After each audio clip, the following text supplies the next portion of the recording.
et bienvenue pour ce nouveau numéro de Bourse Focus, le magazine dédié aux produits et services proposés par Boursorama. Et j'ai le plaisir de recevoir aujourd'hui sur le plateau Alexandre Taïeb, gérant allocataire chez Sycomore Asset Management. Bonjour Alexandre. Bonjour Laurent. Alors Alexandre, on se retrouve, ben oui c'est normal, en ce début d'année pour notre point trimestriel sur la gestion pilotée du contrat d'assurance vie Boursorama Vie avec Sycomore Asset Management.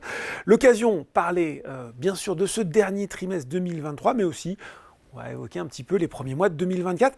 Comment s'est passée la fin d'année pour le gérant allocataire que vous êtes? On avait encore pas mal d'incertitudes en octobre et puis pioup, tout ça s'est envolé, tout ça s'est libéré à partir de novembre avec même une fin d'année euphorique sur les marchés financiers. Complètement, on a eu un retour de bâton positif cette fois en fin d'année 2023. Oui, on aime bien. On aime bien, d'autant plus quand on est gérant allocataire, puisqu'en fait toutes les classes d'actifs quasiment ont fonctionné, aussi bien les actions que l'obligataire. Donc on se retrouve en fait même avec un mandat défensif qui fait de très bonnes performances sur la fin d'année. Et donc l'explication majeure, c'est évidemment le fameux pivot de la Banque centrale américaine. Une petite différence peut-être avec ce qu'on a pu connaître historiquement, c'est que d'habitude on pense qu'un pivot, c'est on commence à baisser les taux. Oui. Là, ce pivot, c'est on arrête de les monter. Voilà, on arrête de monter les taux. Ils peuvent rester hauts quand même plus longtemps que ce qu'on a vu auparavant.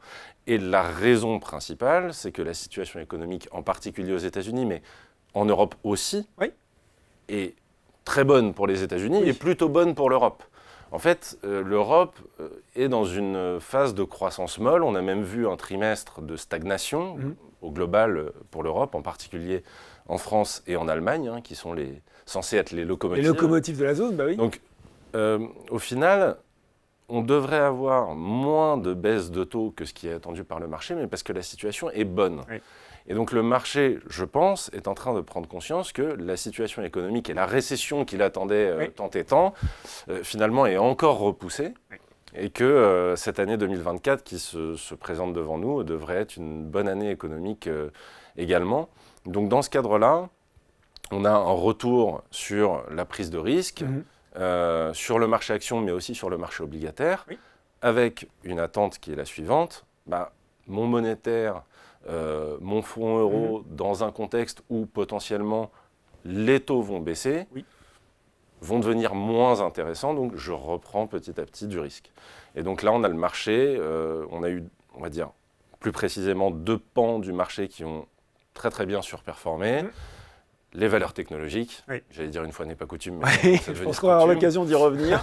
Et les petites et moyennes capitalisations. Alors ça, c'est intéressant parce que les petites et moyennes capitalisations, c'est quelque chose qu'on a pu avoir dans les mandats, qu'on n'a plus eu parce qu'il y a eu beaucoup de faux départs. Il y a eu un désamour terrible. Des amours terribles.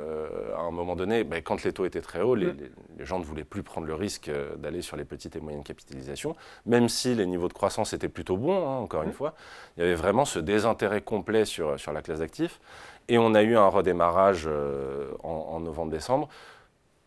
On craint que ce soit un énième faux départ parce que ce n'est pas ce qu'on constate en janvier, en fait. Sur le mois de janvier et même sur le début février, sur les petites et moyennes capitalisations, ça lague un peu, mais les valeurs technologiques, elles, continuent vraiment sur la même tendance que fin 2023. Bon, roulement de tambour, on va reparler bien sûr de ces tendances un peu plus en détail, mais roulement de tambour sur les performances des différents mandats sur cette année écoulée, Alexandre. Alors, le bilan 2023.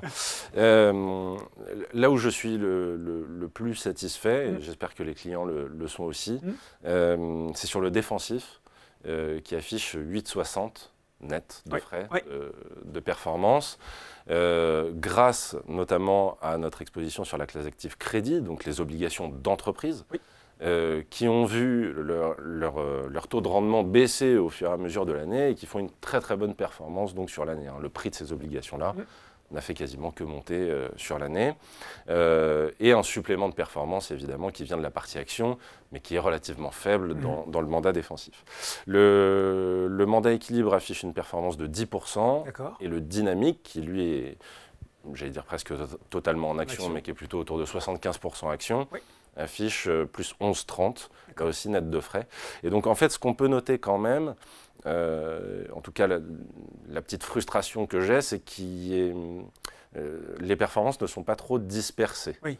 Et donc la hiérarchie est respectée quand même entre défensifs. Tout à fait. Voilà. La hiérarchie est respectée, mais je m'attendais à ce que le dynamique fasse mieux. Oui. Et en fait, ce qu'on constate, c'est que l'essentiel de la performance, une bonne partie de la performance est expliquée par le rallye de fin d'année. Et comme je le disais en début d'interview, toutes les classes d'actifs ont fonctionné. Et donc, on voit que le marché action est très corrélé au marché de taux, parce qu'en fait, ils ont évolué totalement de concert sur les 2 derniers mois, et c'est ce qui explique ce paquet de performances un petit peu regroupé. Justement, je pense à nos précédents entretiens, on expliquait en 2022, tout avait baissé, obligations, actions de concert. En 2023, notamment en fin d'année, on a l'impression que tout a monté, obligations et actions, vous l'avez expliqué très bien. Qu'est-ce que ça nous dit justement sur votre stratégie de fin d'année, vous l'expliquez, et peut-être celle de ce début d'année, là aussi, sur les différentes classes d'actifs, avec d'un côté, certes des incertitudes, mais quand même des marchés qui sont au plus haut, le S&P 500 là, qui est tout près des 5000 points, le CAC 40 qui a aussi dépassé de nouveaux records, et vous l'avez dit, le pivot et des baisses de taux attendues cette année. Qu'est-ce que ça vous inspire ? Alors, pour l'année 2024, la stratégie qu'on met en place, donc sur la partie action, on est plutôt positif. C'est-à-dire que dans les 3 mandats aujourd'hui, je ne suis pas loin des bornes maximum que je peux atteindre. d'exposition action. Tout à fait. Oui. Tout à fait. Pourquoi ? Parce qu'on voit que la croissance est encore là, la croissance économique est encore là. On a plutôt de bonnes nouvelles sur le terrain macroéconomique. Et jusque-là, vous savez que nous sommes en saison de publication de résultats. Elle n'avait pas très bien démarré, cette saison de publication, et puis finalement, au fur et à mesure des publications, on se rend compte qu'elle est plutôt de bonne facture, aussi bien aux États-Unis qu'en Europe. On a de belles surprises. Le marché, en général, c'est très significatif quand le marché récompense les belles publications et qu'il n'est pas trop regardant sur les mauvaises, c'est-à-dire que la performance n'est pas si dramatique que ça. Et on peut le voir encore aujourd'hui avec des valeurs comme ALD, par exemple, qui publient pas très bien et finalement sont dans le vert. On se dit que la tendance de hausse n'est pas terminée. Donc, sur le début de l'année, on est plutôt confiant sur le marché action et on a tendance à y investir.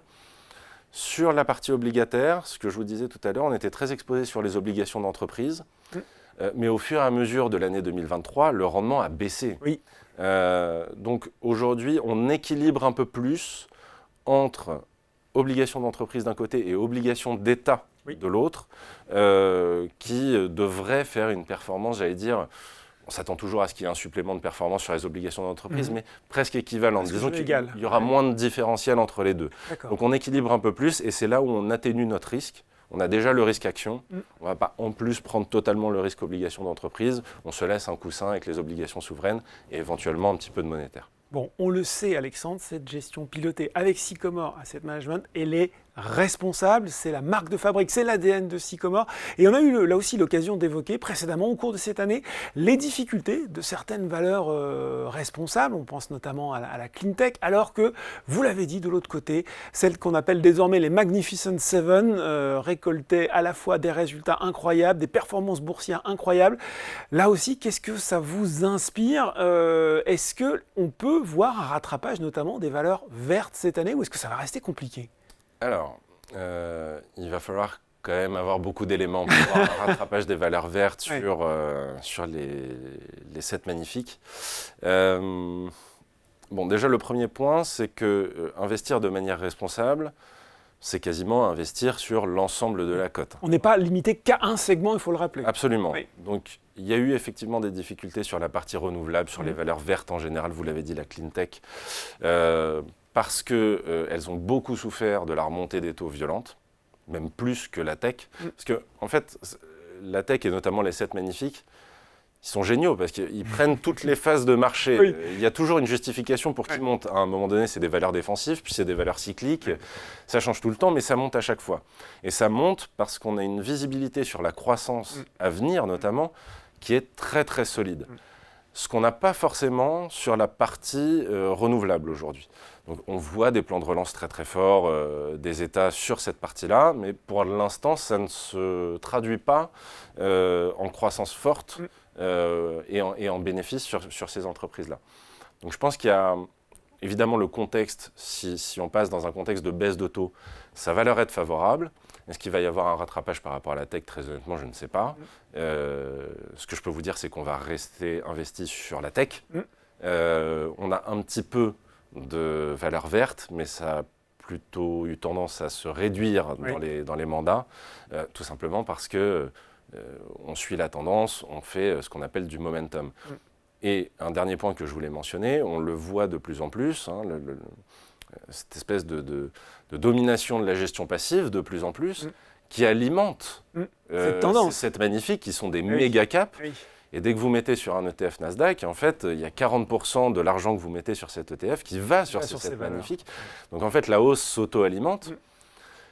Et alors très honnêtement, on trouve aujourd'hui que les valorisations sont trop élevées sur cette partie-là, qu'il y a une vraie forte euphorie. Un exemple très parlant, Nvidia, c'est plus de 220% l'année dernière.